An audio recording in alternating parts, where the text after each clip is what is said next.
তাই আপনারা স্বাধীন কিভাবে রিকগনাইজ করবেন মুজিবের সরকারকে? এরপর এই বা এই এই অবস্থায় ইন্দিরা গান্ধী পড়ল মুসিবত।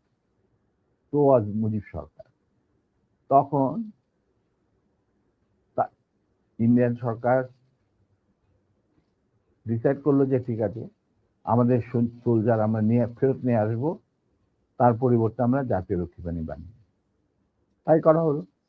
তো যে কাজটা ইন্ডিয়ান আর্মি করছিল সেটা পরে জাতীয় রক্ষী বাহিনী করলো। আর কি ধরনের অত্যাচার অবিচার, কি ধরনের মানে হত্যাযজ্ঞ, গুম খুন এবং অনাচার অবিচার মুজিব সরকার করছিল, সেটা খতিয়ান তো তুমি আমার কি ভালো জানতে। অনেকে এই বিষয়ে লিখেছেন, সাহসী যারা তারা লিখে গেছেন, আমিও কিছুটা লিখেছি। সেখানেই শেষ হলো না। তারপর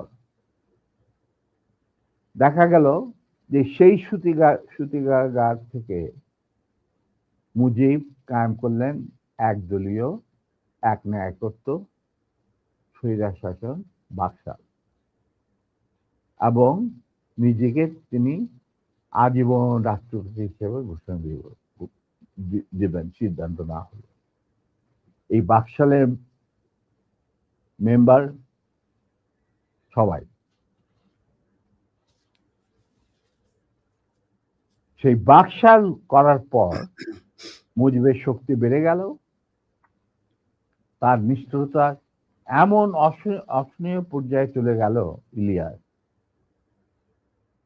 লুটপাট মার ধর চোরাচালান, তার নকল টাকা ছাপানো ভারত থেকে, এই সমস্ত মানে একটা আমাদের মনে অস্তিত্বই এমন অবস্থায় গিয়ে থাকলো যে মানুষ একদিন মুজিবের জন্য দোয়া করেছিল যে আল্লাহ আমাদের এই মুজিব আমাদের চোখের মনি, আমাদের বাঁচাবে, দেশকে স্বাধীন করবে, বাঙালিদের ন্যায্য অধিকার আদায় করবে। সেই মুজিবের জন্য লোকজন আল্লাহর কাছে দোয়া চাচ্ছিল যে আল্লাহ আমাদের আজাদ দাও, নমরুদের হাত থেকে আজাদ দাও, আমরা তো শেষ মরে যাচ্ছি সব, কোথাও কোনো কেউ নেই প্রতিবাদ করা। এটা তো আমরা যারা সেনাবাহিনীতে তখন ছিলাম, যারা দেশপ্রেমী যোদ্ধা, তারা ঠিক মেনে নিতে পারেনি। যেভাবে তারা মেনে নিতে পারেনি পাকিস্তানের জান্তাদের অবিচার এবং দুরাচার। এরই পরিপ্রেক্ষিতে তাদের নেতৃত্বে সংগঠিত হয় একটা সেনা বিপ্লব। অনেকে বলে মুজিবকে মারা হলো কেন?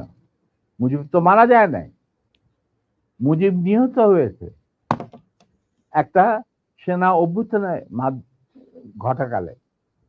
সেনা অভ্যুত্থান তো আর খালি হাতে মার্বেল খেলে না, ওখানে দুই পক্ষ থেকেই গোলাগুলি হয় এবং হতাহত হয় দুই পক্ষে। যেমন মুজিবের পক্ষের কিছু লোক মারা গেল, সেভাবে বিপ্লবীদের সেনা অভ্যুত্থানকারী বিপ্লবীদের তরফ থেকে কিছু লোক প্রাণ হারায়। এটাই বাস্তবতা। কিন্তু তারা বিজয়ী হয়ে গেল, বিপ্লবীরা বিজয়ী হলো, তারা ক্ষমতা তাদের নিজের হাতে নিয়ে নিল স্বতঃস্ফূর্ত ভাবে। ইলিয়াস, ঘোষণাটা অবশ্য আমি দিয়েছিলাম, স্বতঃস্ফূর্ত ভাবে মুজিবের সেই মৃত্যুর খবর জানার পর আর বাকশালের পতনের খবর জানার পর লাখো লাখো লোক, মানে দেশের রাস্তা ঘাট গঞ্জ শহর বন্দর নগর গ্রাম সবাই আনন্দ মিছিল বের করলো। আমরা তো এই সমস্ত লোকজনকে ডেকে নিয়ে আসিনি, স্বতঃস্ফূর্ত ভাবে লোকজন। আর যে সমস্ত রাজনৈতিক নেতা বা দলগুলো আন্ডারগ্রাউন্ড ছিল তারাও জনসমর্থন নিয়ে রাস্তায় চলে আসে। এইভাবেই জনস্বীকৃতি পেয়েছিল 15ই আগস্টের 32 সামরিক অভ্যুত্থান এবং পরবর্তীতে খালেদ মোশাররফের প্রতিক্রিয়াশীল কুচক্রীদের কুদেতার বিরুদ্ধে ঘটা 7 নভেম্বর সিপাহী জনতার বিপ্লব। এগুলো সব একই সূত্রে গাথা। তো আমি বলবো যে আমাদের ফার্স্ট রিপাবলিক ছিল ফ্রান্স রেভলিউশনের পরিপ্রেক্ষিতে বলছি, ফার্স্ট রিপাবলিক ছিল 71 মুক্তিযুদ্ধ, তারই ধারাবাহিকতায় হয়েছে 75 আগস্ট বিপ্লব, তারই ধারাবাহিকায় থার্ড রিপাবলিক হয়েছে 1924 সালের ছাত্র জনতার গণ অভ্যুত্থান। এখন যেহেতু আমি বলেছি যে সম্পূর্ণ বিজয় আমাদের এখনো অর্জিত হয়নি, চলমান বিপ্লবের গতিধারায় সংগঠিত হবে চতুর্থ রিপাবলিক, মানে চতুর্থ বিপ্লব। আমি এবং আমার সাথী ভাইরা যারা এখনো বেঁচে আছেন, যে অবস্থাতেই আছেন, আমরা যদি আমাদের বর্তমান প্রজন্মের বিপ্লবীদের, ছাত্র জনতা, তাদের বিপ্লবী কাণ্ডে কোন রকম অবদান রাখতে পারি, আমাদের নিজস্ব অভিজ্ঞতা, যোগাযোগ থেকে, তাহলে আমরা সেটা করতে প্রস্তুত, পিছপা হব না ইনশাআল্লাহ। এবং আমরা তাদেরকে শ্রদ্ধা, সালাম এবং বিপ্লবী সালাম সাথে মন থেকে দোয়া করছি যে তাদের বিপ্লব যাতে ব্যর্থ না হয়, তারা যাতে বিজয় সংগঠিত করে বিজয় অর্জন করে, তারা যাতে একটা সুখী, সমৃদ্ধ, শক্তিশালী বাংলাদেশ গড়ে তুলে তাকে দুর্জয় ঘাঁটি হিসেবে স্থাপিত করতে পারে। এই আমার বক্তব্য।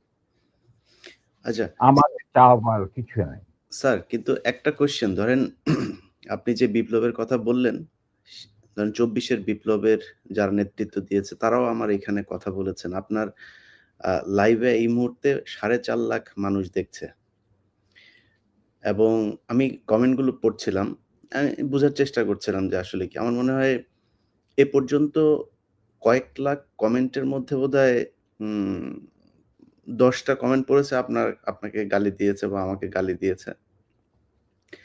এত জনপ্রিয় একজন মানুষ, আপনি দেশ থেকে চলে যেতে হলো কেন স্যার?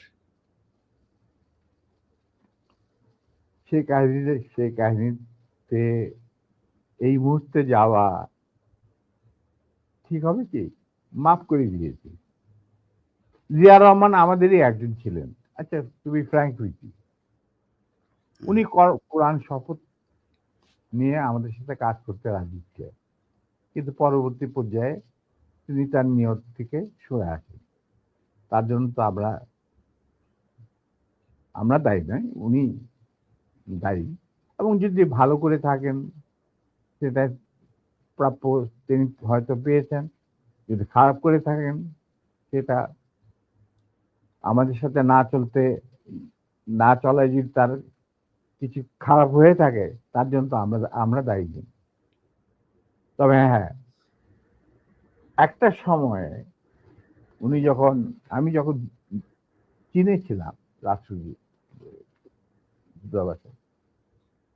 তিনি আমার বাবা কিন্তু জিয়া রহমানের ক্যাবিনেটের সিনিয়র মিনিস্টার পদে নিযুক্ত ছিলেন।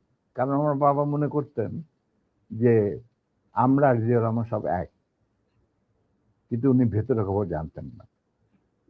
জিয়া রহমান যখন দেখলো যে